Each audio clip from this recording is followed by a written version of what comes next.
여러분, 직장 생활하면서 보너스를 받아보신 적 있으시죠? 100만원, 잘 받으면 200만원. 명절 때 떡값 조금 얹어주면 감사합니다 하던 시절, 다들 기억하실 겁니다. 그런데요, 2026년 2월 SK하이닉스 직원들 통장에 찍힌 숫자가 있습니다. 1억 4,800만원. 보너스로요. 연봉이 아닙니다. 연봉 위에 얹어진 성과급이 1억 4,800만원입니다. 근데 진짜 소름 돋는 건 이게 아닙니다. 시장에서는 이게 시작에 불과하다고 말하고 있습니다. 내년에는 7억, 2028년에는 1인당 12억 9천만 원이라는 숫자가 돌고 있습니다. 직원 한 명이 받는 보너스가 수도권 아파트 한 채 값이라는 이야기입니다. 도대체 어떻게 된 일일까요? 반도체 하나 잘 만들었다고 이런 일이 가능한 걸까요? 아니면 우리가 모르는 무언가가 이 숫자 뒤에 숨어 있는 걸까요? 오늘 영상에서는 이 전대미문의 성과급이 어디서 시작됐고 왜 이렇게까지 커졌으며 앞으로 대한민국 경제에 어떤 파장을 일으킬 것인지 낱낱이 파헤쳐 보겠습니다. 끝까지 보시면 이 숫자가 단순한 남의 회사 이야기가 아니라 여러분의 지갑과 직결되어 있다는 걸 아시게 될 겁니다. 자, 먼저 팩트부터 정리하겠습니다. SK하이닉스는 2025년 한 해 동안 영업이익 47조 원을 기록했습니다. 47조 원이요? 이게 어느 정도 규모인지 감이 안 오실 수 있으니까 비교를 하나 해드리겠습니다. 대한민국 국방 예산이 약 60조 원입니다. 회사 하나가 벌어들인 영업이익이 나라 전체 국방비의 78%에 달하는 겁니다. 한국 상장사 역사상 최대 실적이었습니다. 이 실적을 바탕으로 2026년 2월 5일 SK하이닉스는 전 직원에게 기본급의 2,964%를 성과급으로 지급했습니다. 2,964%라는 숫자, 처음 들으시면 뭔 소린가 싶으실 겁니다. 쉽게 풀어드리겠습니다. SK하이닉스에서 연봉이 1억 원인 직원이 있다고 칩시다.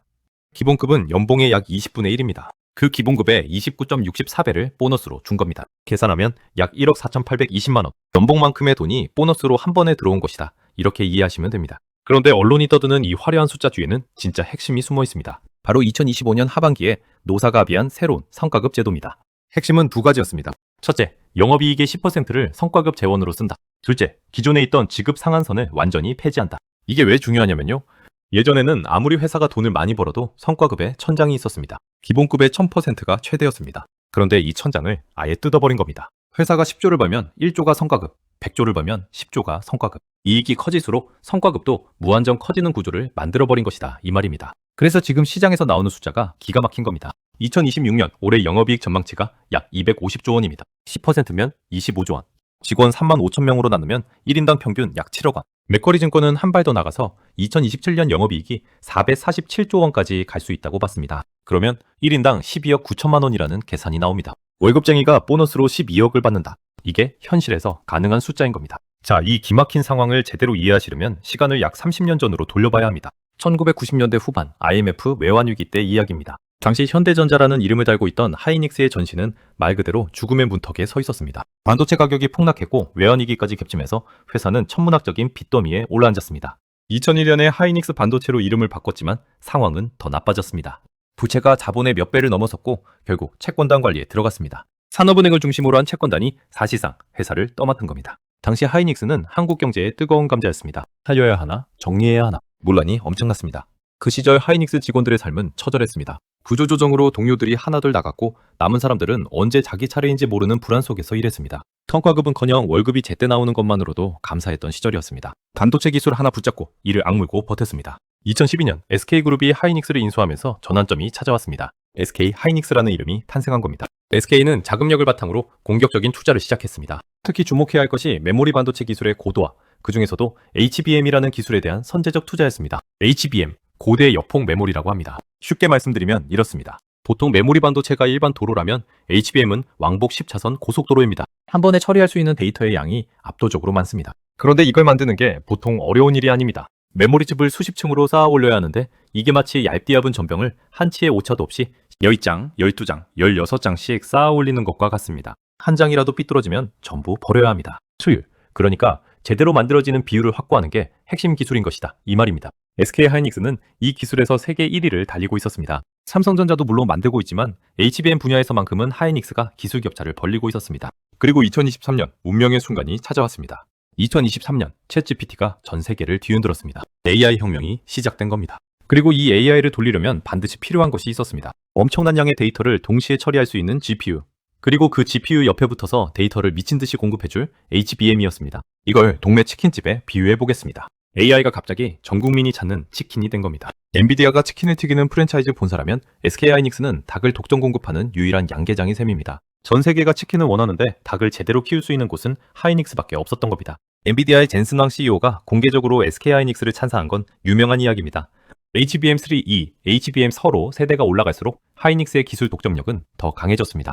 삼성전자가 필사적으로 추격하고 있지만 수율 격차가 쉽게 좁혀지지 않는 상황이었습니다. 자, 여기서 핵심 메커니즘을 짚어야 합니다. SK하이닉스의 성과급 구조를 다시 보겠습니다. 영업이익의 10%를 성과급으로 지급한다. 상한선은 없다. 그리고 AI 수요가 폭발하면서 영업이익이 기하급수적으로 늘어나고 있다. 이게 무슨 뜻이냐면요. 헬스장 회비를 생각해 보십시오. 보통 헬스장은 월 5만원, 10만원 정해져 있습니다.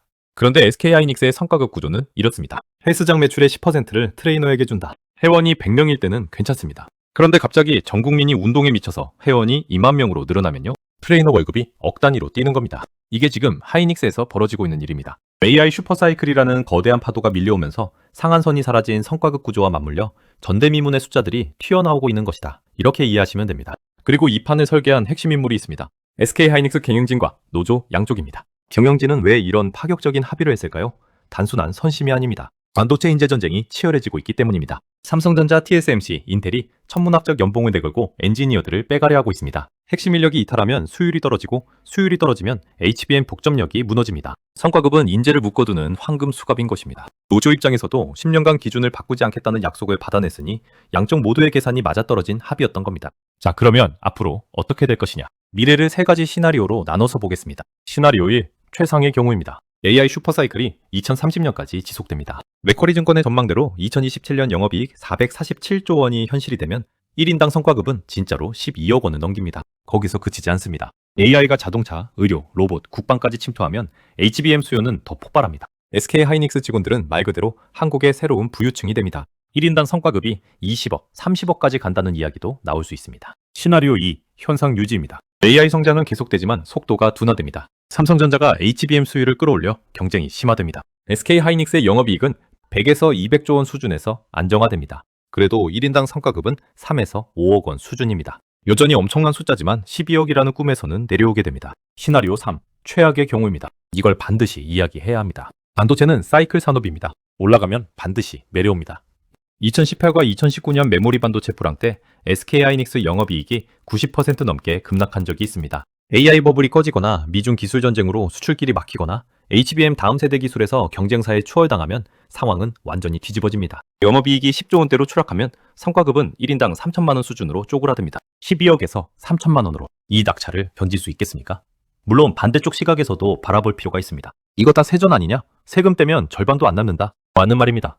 소득세 최고 세율이 45%이고 지방세까지 합치면 거의 절반을 세금으로 냅니다. 12억을 받아도 실수령은 6억대입니다. 물론 6억도 어마어마한 돈이지만 12억이라는 숫자가 주는 인상과는 차이가 있습니다. 전 직원이 똑같이 받는 거 아니지 않냐? 이것도 맞습니다. 7억, 12억은 전체 재원의 전체 직원 수로 단순히 나눈 평균값입니다. 실제로는 직급, 고과, 근속 연수에 따라 차이가 큽니다. 신입사원과 임원의 성과급은 하늘과 땅 차이입니다. 이건 하이닉스만의 특수한 상황이고 일반화할 수 없다. 이 지적도 타당합니다. HBM이라는 초고부가 가치 제품에서 글로벌 독점적 지위를 가진 기업이기 때문에 가능한 숫자입니다. 다른 기업에 그대로 적용할 수 있는 모델은 아닙니다. 하지만 이런 반론을 다 감안하더라도 이 현상이 던지는 메시지는 분명합니다. 한국 경제에서 기술 독점력을 가진 기업과 그렇지 못한 기업 사이의 격차가 상상을 초월하는 수준으로 벌어지고 있다는 것입니다. 자, 여기서 이 이야기가 왜 남의 이야기가 아닌지 말씀드려야 합니다. 첫째, 세금입니다. SK하이닉스 직원들이 12억 원씩 성과급을 받으면 절반 가까이가 소득세로 거칩니다. 3만 5천 명이 평균 12억을 받고 세금을 절반 낸다고 치면 이것만으로 수조 원의 세수가 발생합니다. 이 돈은 여러분의 복지 예산, 도로건설, 국방비로 쓰입니다. 하이닉스가 잘 벌어야 나라 곳간이 차는 구조인 것입니다. 둘째, 부동산과 소비시장입니다. 경기도 이천, 청주 등 SK하이닉스 사업장 인근 부동산은 이미 꿈틀거리고 있습니다. 직원 3만 5천 명에게 수조 원의 현금이 풀리면 그 지역 경제가 출렁일 수밖에 없습니다. 자동차, 가전, 외식, 여행, 내수경제 전반에 파급 효과가 나타납니다. 셋째, 그리고 이게 가장 중요한데요. 노동시장의 구조 변화입니다. 하이닉스의 이 성과급 소식 이후 다른 대기업 노조들이 일제히 우리도 이익연동 성과급 제도를 도입하라고 요구하기 시작했습니다. 이건 한국 기업 문화의 판을 바꿀 수 있는 변화입니다. 잘 되면 성과에 따른 공정한 보상 문화가 자리 잡을 수 있고 잘못되면 이익이 줄었을 때 기업의 재무 건전성을 위협할 수도 있습니다. 넷째, 인재 쏠림 현상입니다. 지금 이공계 최우수 인재들이 반도체로만 몰리고 있습니다. 12억이라는 숫자를 보고 반도체 안 가겠다는 사람이 어디 있겠습니까? 하지만 이건 다른 산업의 인력 공동화를 의미합니다. 바이오, 에너지, 소재, 조선 이 분야들도 대한민국의 미래를 책임질 핵심 산업인데 인재가 마르고 있다는 것입니다. 그리고 마지막으로 한 가지 이야기를 더 드리고 싶습니다. 이 어마어마한 성과급을 받기 직전 한 SK 하이닉스 직원이 온라인 커뮤니티에 글을 하나 올렸습니다. 제목이 이랬습니다. 자랑 좀 하겠다. 돈 좀 쓰고 왔다. 다들 외제차 샀나 명품 샀나 궁금해서 열어봤더니 이 직원이 한 건 세종시 영명보육원에 피자 시판, 과일, 간식, 견과류를 직접 사서 전달한 거였습니다. 이 직원은 이렇게 썼습니다. 학창시절 힘든 시간을 보냈다고, 성공하면 꼭 보육원에 기부하고 싶었다고. 그 하나가 불씨가 됐습니다. 대한항공 직원, 현대모비스 직원, NC소프트 직원, NH, 농협은행 직원, 다른 회사 사람들이 줄줄이 나도 돈 좀 썼어 라며 기부 인증을 올리기 시작한 겁니다. 만원부터 수백만 원까지. 열흘 만에 3,300만 원이 넘는 후원금이 그 작은 보육원에 모였습니다. 12억이라는 숫자는 차갑습니다. 그런데 그 숫자 안에 이런 사람이 있었습니다. 돈의 크기가 아니라 돈을 쓰는 사람의 크기가 중요하다는 걸 보여준 순간이었습니다. 오늘 이야기의 핵심을 한 문장으로 정리하겠습니다. SK 하이닉스의 성과급은 AI 시대의 기술 독점력이 만들어낸 전대미문의 부의 집중 현상이며 이것이 한국 사회의 기회가 될지 균열이 될지는 아직 결정되지 않았다. 여러분께 하나만 여쭤보겠습니다. 만약 여러분이 SK 하이닉스 CEO라면 이 폭발적으로 늘어나는 성과급을 그대로 유지하시겠습니까? 아니면 미래의 위기에 대비해서 다시 상한선을 두시겠습니까? 여러분의 생각을 댓글로 들려주십시오. 오늘 영상이 도움이 되셨다면 구독과 함께 좋아요 한번 부탁드립니다. 이런 경제 이슈의 이면을 계속 파헤쳐드리겠습니다. 알림 설정까지 해두시면 다음 영상도 놓치지 않으실 겁니다. 그럼 다음 영상에서 뵙겠습니다.